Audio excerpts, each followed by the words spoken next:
High, আমি রক্তিম। তো আজকে আপনাদের সঙ্গে কয়েকটা কথা শেয়ার করতে এলাম। তার মধ্যে একটা বা কিছু কিছু কথা হয়তো আমি কমিউনিটি পোস্টেও দিয়েছি। যারা আপনাদের কমিউনিটিতে দেখেছেন তারা জানেন, আর যারা দেখেননি তারা এই ভিডিওটা জানতে পারবেন। তার আগে একটা কথা বলি, এটাতে যেহেতু বইয়ের ভিডিও, বই সংগ্রহের ভিডিও, আউটডোর ব্লগ কোনোটাই নয়, তাই যারা থাকতে চান তারা থাকুন, বাকিরা পরের ভিডিওতে আসুন। আপনাদের সবাইকে অসংখ্য ধন্যবাদ। প্রথম কথা হচ্ছে, আমি এখন সোশ্যাল মিডিয়া ব্রেক নিয়েছি। ফেসবুক, ইনস্টাগ্রাম, এক্স হ্যান্ডেল কোথাও আমাকে এখন পাওয়া যাবে না, সমস্ত জায়গা থেকে বেরিয়ে এসেছি।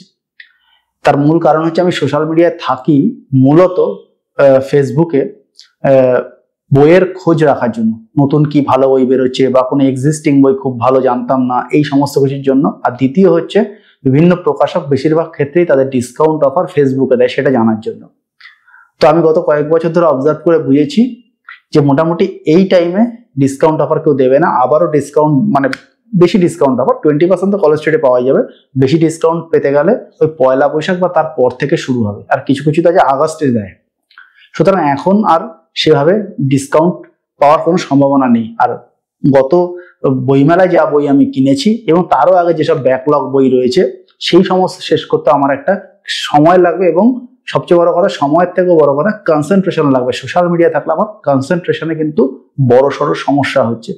তো এই সমস্ত কারণে আমি সোশ্যাল মিডিয়া ছেড়ে এসেছি। তাই আমাকে যোগাযোগ করতে চাইলে ইউটিউবে কমেন্ট করেই যোগাযোগ করতে হবে। আমি এছাড়া আর কোথাও কোনো মাধ্যমে খুব একটা অ্যাভেলেবেল নই। আর ইউটিউব চ্যানেলে যে মেল আছে, সেই মেলে আপনারা মেল যদি কেউই প্রায় করে না, যদি বাই চান্সও কেউ করে, সেটাও দেখার চান্স কিন্তু খুব কম, কারণ সেটা আমার রেগুলার মেল আইডি নয়, আমার অন্য মেল আইডি আছে, সেটা আমি দেখি। সুতরাং আমাকে যোগাযোগ করা এখন এক এবং একমাত্র রাস্তা। যাদের কাছে হোয়াটসঅ্যাপ নাম্বার আছে তারা তো ভালো, সেটা আমি সবাইকে দিই না, স্বাভাবিক ব্যাপার, সবাইকে সেটা দেওয়া সম্ভব না। মোটামুটি ওই ইউটিউবে কমেন্ট করা হচ্ছে একমাত্র রাস্তা। এটা হচ্ছে একটা কথা। এবং এরপরও সোশ্যাল মিডিয়ায় ফিরে এসে আমার যে ফেসবুক পেজ আছে বা যা কিছু আছে, সেখান থেকে আমি মোটামুটি গুটিয়ে নেব। শুধুমাত্র ইউটিউবে কোনো নতুন ভিডিও এলে বা ইউটিউব রিলেটেড কোনো প্রমোশন পারপাসে ওটাকে ব্যবহার করা হবে, এছাড়া আর খুব বেশি ব্যবহার করা হবে না। তার কারণ হচ্ছে, আমি গত কয়েক বছর ধরে পেজটা খুলে রেখে বিশ্লেষণ করে বুঝতে পেরেছি ফেসবুক থেকে কোনো ট্রাফিক আমার ইউটিউবে আসেনি। যারা আমার ইউটিউবে আছেন, যে মুষ্টিমেয় সাবস্ক্রাইবার রয়েছেন বা ভিউয়ার রয়েছেন, তারা কিন্তু ইউটিউব থেকেই আমায় খুঁজে পেয়েছেন বেশিরভাগ ক্ষেত্রে।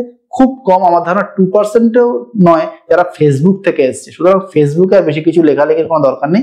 যদি কিছু লিখতে ইচ্ছা হয়, কেউ কোনো ব্যাপারে মতামত দিতে ইচ্ছা হয়, আমি আমার কমিউনিটিতেই দেবো। ফেসবুকে কোনো মানে হয় না, তার কারণ ফেসবুকের রিচ খুব হাই, ঠিক আছে, কিন্তু স্যাম্পেলগুলোর কোনো প্যাটার্ন, যে যে অডিয়েন্স স্যাম্পল বা যে ভিউয়ার স্যাম্পল আমরা পাচ্ছি, তাদের যে প্যাটার্ন কি, নেচার কি, এটা বোঝা যায় না। তারা কি সত্যি ইউটিউবে আসবে, না তারা ফেসবুকেই থাকবে? তারা ফেসবুকে একটা পোস্ট দিল, তার কাছে তার কয়েকজন ফলোয়ার লাইক মারলো, কমেন্ট মারলো, তারা খুশি হয়ে গেল, এর বেশি কি কিছু নয়? মানে এটা খুব একটা আমার কাছে ক্লিয়ার না। যদি ক্লিয়ার হয় যে সেখান থেকে ফেসবুকে আসছে, তাহলে হয়তো আবার আমি ফেসবুকে যেতে পারি, কিন্তু আদারওয়াইজ ফেসবুকে এই মুহূর্তে যাওয়ার আর কোনো রকম পরিকল্পনা নেই, আদার দেন প্রমোটিং মাই ইউটিউব ভিডিওস। এটা হচ্ছে ফেসবুক নিয়ে ক্লিয়ার আমার নীতিগত অবস্থান হবে যখন আমি ফেসবুকে ফিরে আসবো। এখন ফেসবুকে প্রমোশনও করছি না, কারণ আমি দেখতে পাচ্ছি ফেসবুক প্রমোশন হার্ডলি ম্যাটার্স, কিছু ম্যাটারও করছে না আমার ক্ষেত্রে। যেটুকু সাবস্ক্রিপশন উঠে আসছে, যেটুকু ভিউ আসছে, লাইক আসছে, কমেন্ট আসছে, ইউটিউব থেকেই আসছে। তো ফেসবুকে আমি কেন যাব? অযথা সময় নষ্ট ছাড়া কিছুই মনে হচ্ছে না, অন্তত ফেসবুকটাকে।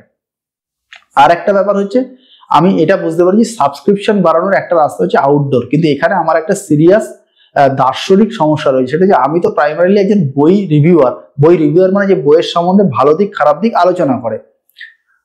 তো আমি সেই বিশ্লেষণটা করতে বেশি কমফোর্টেবল। আমি আউটডোর যেতে খুব বেশি কমফোর্টেবল নই। আমার এই চ্যানেলটা তো আউটডোর দেখানোর জন্য নয়, আমার এই চ্যানেলটা হচ্ছে বইয়ের রিভিউর জন্য। এবার সমস্যাটা হচ্ছে, আমি দেখতে পাচ্ছি যে সিঙ্গেল বইয়ের রিভিউ করলে কেউ ভিউ খুব কম আসে, হয়তো 500টা ভিউ আসে, আর সেখানে আউটডোর ভিডিও হয়তো 5000 ভিউ দিচ্ছে, আর বই সংগ্রহের ভিডিও হয়তো 2000 ভিউ দিচ্ছে।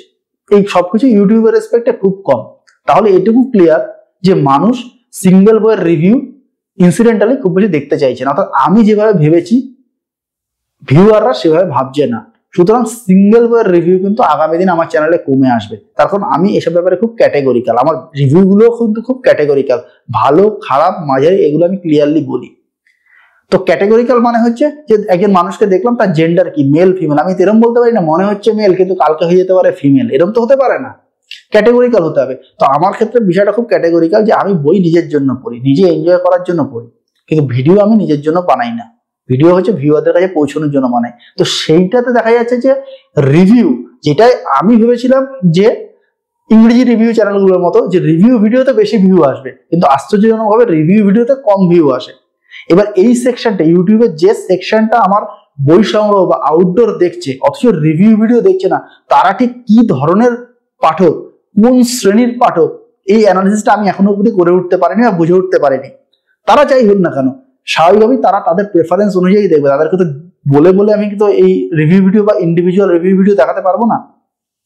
তাই অনেক ভালো বই আমার পড়া হয়ে গেলেও সেগুলো নিয়ে ইন্ডিভিজুয়াল কোনো ভিডিও আমি বানাচ্ছি না। আপাতত মোটামুটি ধরুন 4টে বই বা 6টা বই এক জায়গায় করে শার্প শর্ট রিভিউ হবে, মানে একদম মানে ওই কি বলা যেতে পারে, মানে সেই কুইক ম্যাগি নুডলস এর মতো, যে 2 মিনিটের রিভিউ একটা হবে। এরকম 4টে বা 5টা বই থাকলে প্রত্যেকটা 2 মিনিট করে 10-12 মিনিটের ভিডিও হয়, ভিডিও ক্লোজ হয়ে যাবে। আমার চ্যানেলে মোটামুটি বইমেলার পর থেকে এটা শুরু হয়ে গেছে।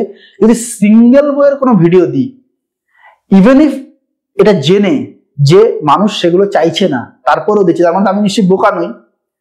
তার মানে এটা বুঝতে হবে আমি ওই বইটাকে প্রচন্ড রকম এনজয় করেছি, বইটার ইভেন ইফ নেগেটিভ দিক আছে আমি এনজয় করেছি, এবং আমি মনে করি এই বইটাকে বা ওই সিরিজটাকে বা ওই লেখককে ব্যাকিং দেওয়া উচিত আগামী দিনে এই ধরনের বই আরো আসার জন্য। তবেই আমি সিঙ্গেল বইয়ের কিন্তু ভিডিও বানাবো। আদারওয়াইজ সমস্ত কিছুকে ক্লাব করে ভিডিও বানাবো, তাতে ভিডিওর সংখ্যা কমে কমুক, কোনো অসুবিধা নেই। আমি সোশ্যাল মিডিয়া ব্রেকও নিয়েছি পড়ার ক্ষেত্রে ফোকাস হওয়ার জন্য, বই আত্মস্থ করার জন্য। কারণ একটা গোয়েন্দা গল্প, সেই গোয়েন্দা গল্প যদি আমাকে সুরত হাল বলে একটা কনসেপ্টকে এক্সপ্লেন করে, যে সুরত হাল একটা অ্যারাবিক বা উর্দু ওয়ার্ড এবং এই সুরত হালের মানে কি, সেইটাকে যদি আমি ওভারলুক করি বা খুব কুইক ক্লাসে পড়ে বেরিয়ে গিয়ে শুধুমাত্র কে খুন করেছিল সেই খুনিকে খুঁজে বের করি গল্পের শেষে গিয়ে, তাহলে গল্পের মানে 50-60% মজা আমি এই তাড়াহুড়োতেই বেরিয়ে চলে যাচ্ছে। আমার দরকারটা কি আছে? আবার মানুষ সিঙ্গেল বইয়ের ভিডিও দেখতেও চাইছে না খুব বেশি, তাহলে আমার এত তাড়াহুড়োর দরকারটা কি আছে? তার থেকে বরং আমার মনে হচ্ছে আমি সময় নিয়ে ডিটেলে পড়ে নিজে প্রথমে এনজয় করি, তারপরে যেগুলোকে মনে করছি যে সত্যি সিঙ্গেল ভিডিও ডিজার্ভ করে, ইভেন আফটার নোয়িং যে সেই ভিডিওগুলো কোনো ভিউ পাবে না বা এক্সপেক্টেড ভিউ পাবে না, সেগুলোই কেবলমাত্র সিঙ্গেল ভিডিও আসবে। আদারওয়াইজ সিঙ্গেল ভিডিও আসার সম্ভাবনা খুব কমে যাচ্ছে, তার কারণ সেটা মানুষের চাহিদা নয়। আর ইউটিউব আমি প্রথমেই বলেছি আমি কিন্তু নিজের জন্য বানাই না, বই নিজের জন্য পড়ি। ইউটিউব বন্ধ হয়ে গেলে আমি বই পড়া চালিয়ে যাব, কিন্তু ইউটিউব নিজের জন্য বানাই না। সুতরাং ইউটিউব হচ্ছে আপনাদের রেসপন্সের উপর ডিপেন্ড করি আমাকে আমার পরবর্তী পলিসি বা নীতি নির্ধারণ করতে হবে এই চ্যানেলের ক্ষেত্রে। তো মোটামুটি এটাই। প্রথমত যারা যোগাযোগ করার চেষ্টা করছেন তারা কিন্তু অবশ্যই ইউটিউবে কমেন্ট করে যোগাযোগ করুন, কোনো অবস্থাতেই অন্য কোনোভাবে আমি আর অ্যাভেলেবেল নই। তো আমার এই ভিডিও ভালো লাগলে কি করতে হবে না করতে হবে এসব ব্যাপারে আমি আর খুব একটা কিছু বলতে চাই না, এটা যেটা একটা জাস্ট আপনাদেরকে একটা কিছু কিছু জিনিস আমি শেয়ার করলাম। তো ভালো থাকবেন, দেখা হবে পরের ভিডিওতে, টাটা।